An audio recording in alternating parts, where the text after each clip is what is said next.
aula de hoje, vamos ver sobre o Renascimento, importante movimento cultural da Idade Moderna. Como vimos anteriormente, a burguesia estava crescendo cada vez mais e buscando espaço na vida política. É válido lembrar que a burguesia possui o dinheiro que lhe garante um poder econômico, mas não possui a tradição ou os títulos da nobreza, o que os deixam abaixo deles. No início da Idade Moderna, as pessoas podiam perceber que estavam vivendo um momento diferente. Percebiam que as coisas já não eram como na Idade Média. É a primeira vez que um povo estava consciente de sua história atual. E criaram um nome para chamar esse momento: Renascimento. Como o próprio nome diz, é um renascer. Mas nascer o quê?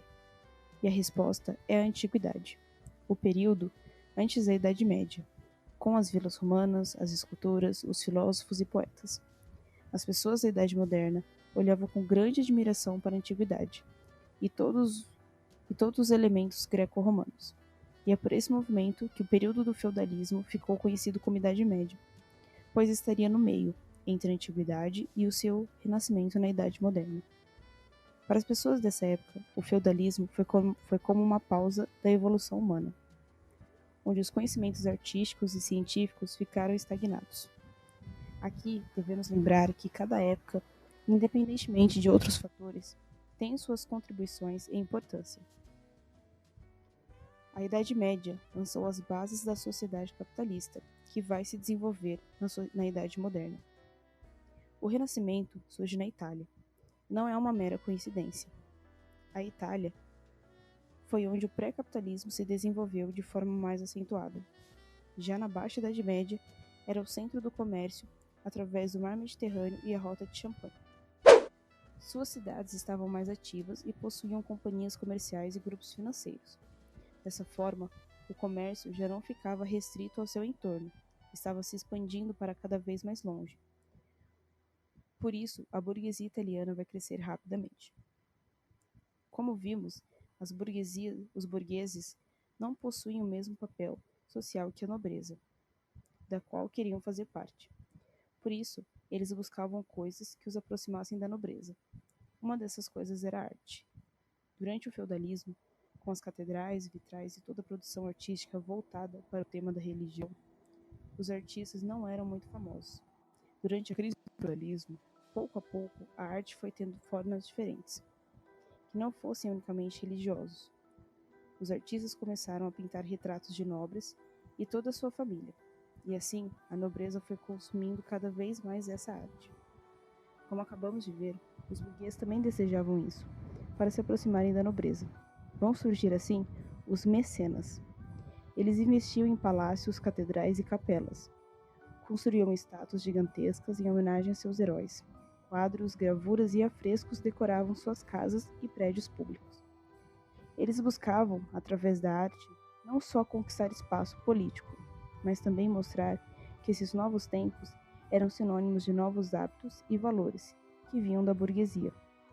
A característica mais marcante do Renascimento foi o racionalismo, a valorização da razão. Isso ocorreu porque a burguesia queria dominar totalmente a natureza para ampliar o comércio e seus lucros. Uma das formas de dominar a natureza era através da matemática. Aliás, a matemática europeia foi fortemente influenciada pelos árabes, e esse contato árabe ocorreu durante as cruzadas. A partir daí se tinha a ideia de que tudo poderia ser explicado pela razão e pela ciência.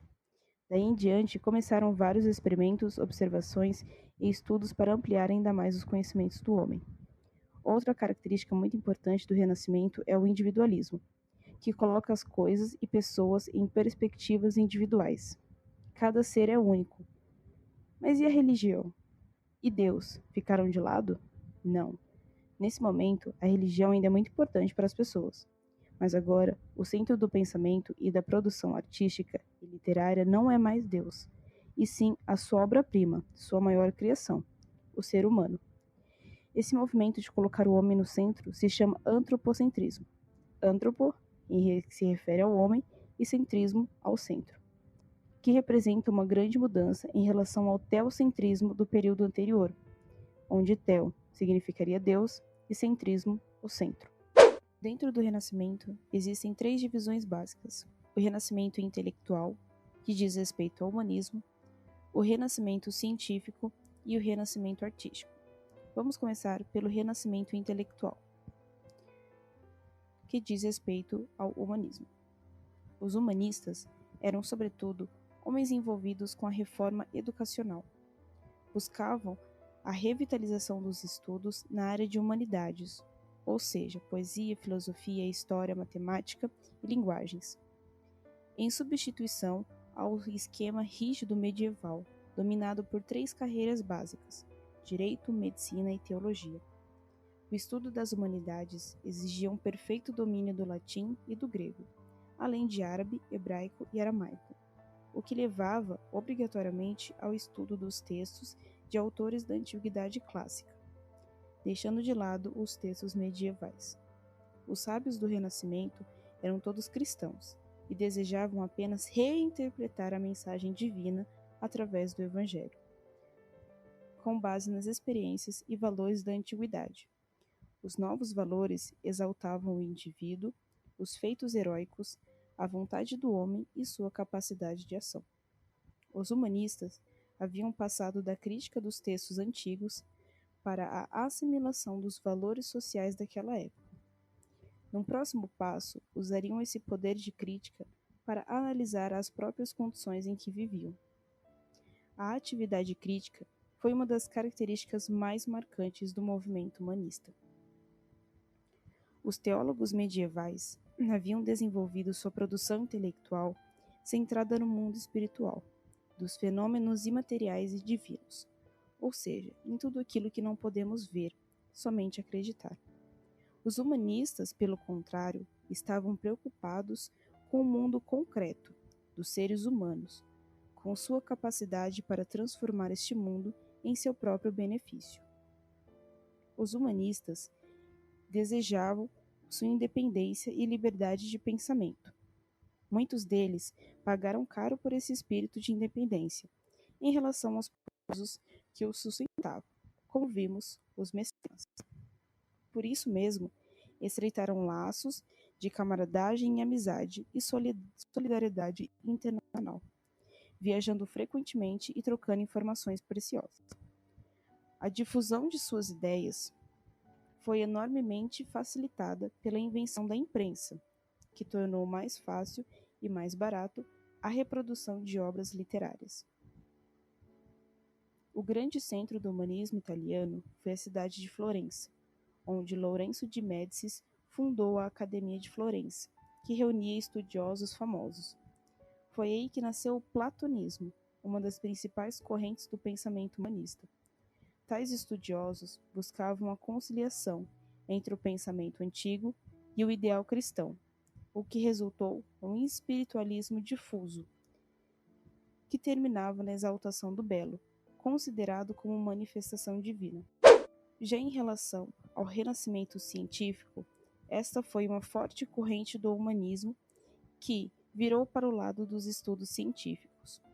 Os descobrimentos marítimos, o racionalismo, a preocupação com a natureza estimularam as pesquisas científicas. Os intelectuais da escola de Pádua, sob a proteção de Veneza e menos dependentes do poder da Igreja, voltaram seus estudos para a medicina e os fenômenos naturais, aproximando-se do naturalismo racionalista de Averroes, do século XII, o grande comentador de Aristóteles. Voltaram-se para o estudo e a observação da natureza, para os experimentos científicos e para a comprovação empírica de suas pesquisas. Por essa escola passaram Giacomo Zarabella e Pietro Pomponazzi, mas também Copérnico, William Harvey e Galileu Galilei. Pregavam a supremacia da razão, negavam a criação divina, a imortalidade da alma e os milagres.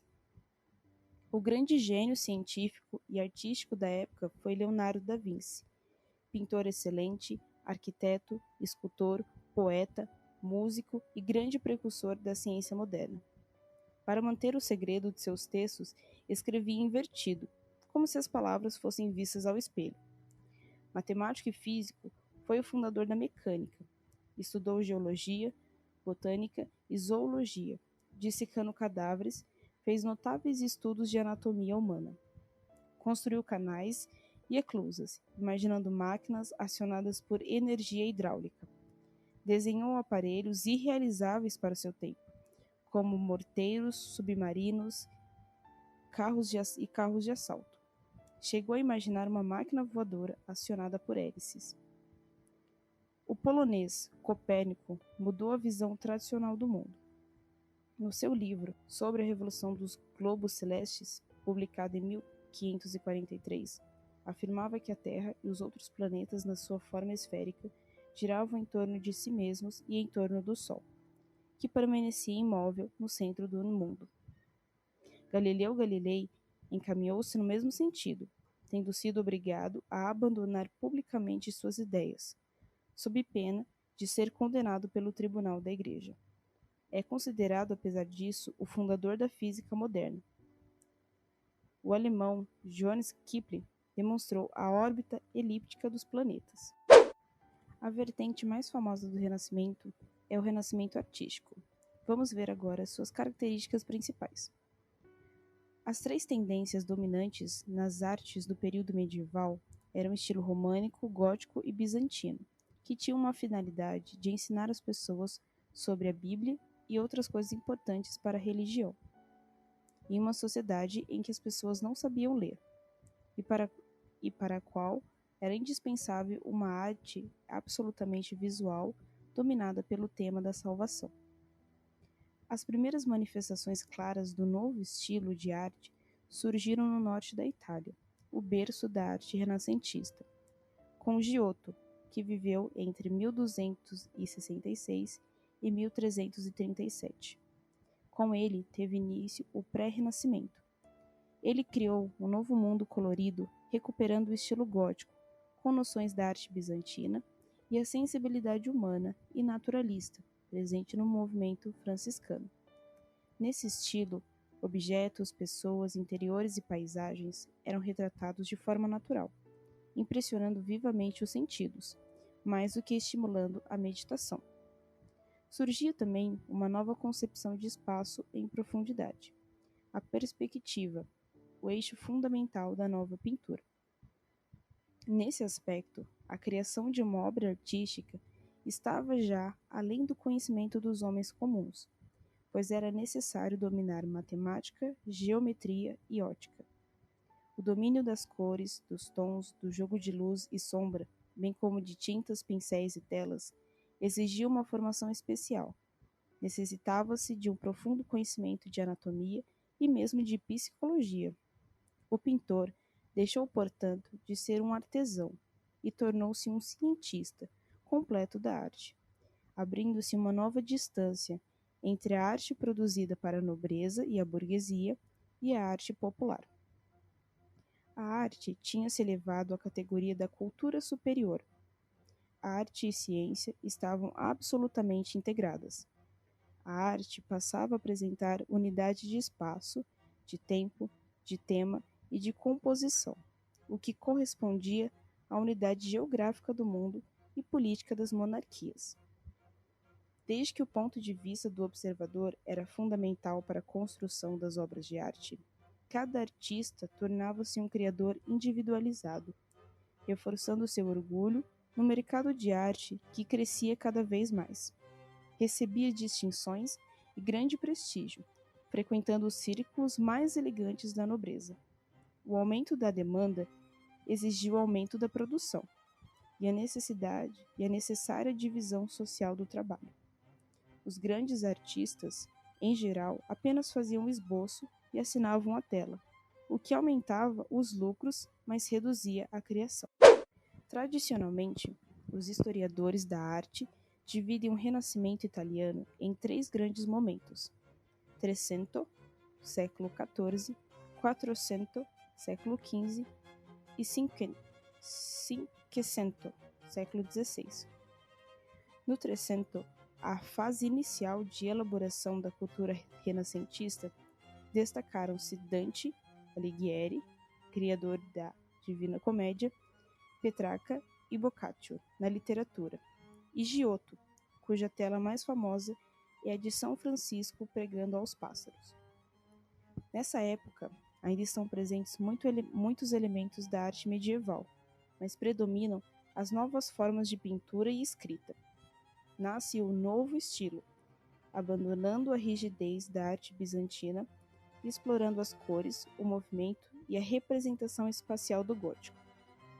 Vai-se ao encontro da realidade, dando vida às figuras, buscando a docilidade das formas, a expressividade das personagens e a profundidade dos cenários. Após a morte de Giotto, a crise econômica abateu-se sobre Florença e iniciaram as revoltas dos artesãos, em 1378, desestimulando o investimento em arte. No 400, época das grandes realizações do Renascimento, destacou-se a escola florentina, impulsionada pelo mecenato dos Médicis, especialmente Lourenço o Magnífico, grande colecionador, poeta e fundador da Academia Platônica de Florença. Florença atingia então o seu apogeu econômico, e para comemorá-lo, encomendaram ao arquiteto Brunelleschi a cúpula da Capela de Santa Maria dei Fiori, representando a glória e a hegemonia da burguesia florentina. Donatello, o primeiro dos grandes escultores renascentistas, glorificou o nu na estátua de Davi, esculpida em bronze.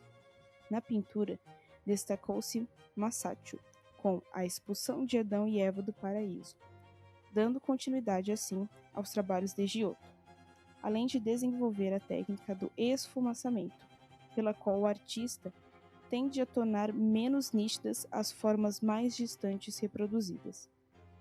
A última geração dos pintores da escola florentina sintetizou as duas tendências anteriores. Nesse momento, a tendência à nobilitação da burguesia anunciava a decadência florentina, e a arte revelava um gosto mais cortesão, revelava um gosto mais elitizado e menos popular. O Cinquecento, último período do Renascimento italiano, no qual as obras adquiriram um mais alto grau de elaboração, corresponde a uma época de dificuldades e crises econômicas. No plano da pintura, os grandes destaques foram Leonardo da Vinci, Miguel Ângelo e Rafael, cujas obras identificavam o estilo renascentista, realizando uma síntese que vinha desde Giotto. Na pintura de Leonardo, destacava-se o jogo de luz e sombra, a técnica do esfumaçamento, que realça a magia da pintura, e o tratamento psicológico das personagens, procurando captar o mais profundo da alma nas suas expressões corporais. Tal tratamento é evidente no famoso retrato de Mona Lisa, obra mais famosa de Leonardo. Na Última Ceia, deixou impressas as grandes tendências da perspectiva e do antropocentrismo renascentista. Miguel Ângelo, ou Michelangelo, foi o pintor e escultor do corpo, na sua mais profunda concepção, prescutando o interior das personagens na expressão facial, na saliência dos músculos, no enrugamento da pele e na aparência das veias. Este sofrimento interior aparece em suas esculturas mais famosas, Escravo Acorrentado, Moisés e Pietà. Sua pintura na parede e no teto da Capela Sistina, no Vaticano, revela a força de suas criações. Já Rafael realizou uma síntese entre os grandes mestres de seu tempo. Produziu trabalhos mais suaves, harmônicos, representando um mundo sólido, rico e satisfeito consigo mesmo. Por isso, foi o pintor preferido dos grandes príncipes e senhores, cujos retratos reproduzem emoções comedidas, especialmente o retrato de Leão X. Ficou famoso por suas Madonna. Você já deve ter escutado esses nomes em um desenho muito famoso. Donatello, Leonardo, Michelangelo e Rafael são os nomes também das tartarugas ninjas, inspiradas nos 4 principais artistas do Renascimento. Vimos na aula de hoje, então, que o Renascimento foi uma verdadeira revolução cultural que correspondeu à transição da época medieval para os novos tempos modernos e expressa o universo mental de uma sociedade burguesa. A Itália foi o centro do Renascimento porque era o centro do pré-capitalismo, do desenvolvimento comercial e urbano, que gerava excedentes de capital mercantil para investimento em obras de arte.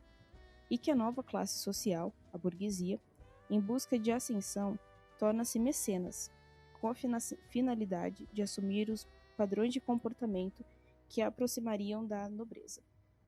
E por último, que as características marcantes do homem do Renascimento são o racionalismo, individualismo, naturalismo, antropocentrismo e heliocentrismo, por oposição aos valores medievais baseados no teocentrismo. Obrigada por nos acompanhar até aqui e até a próxima aula.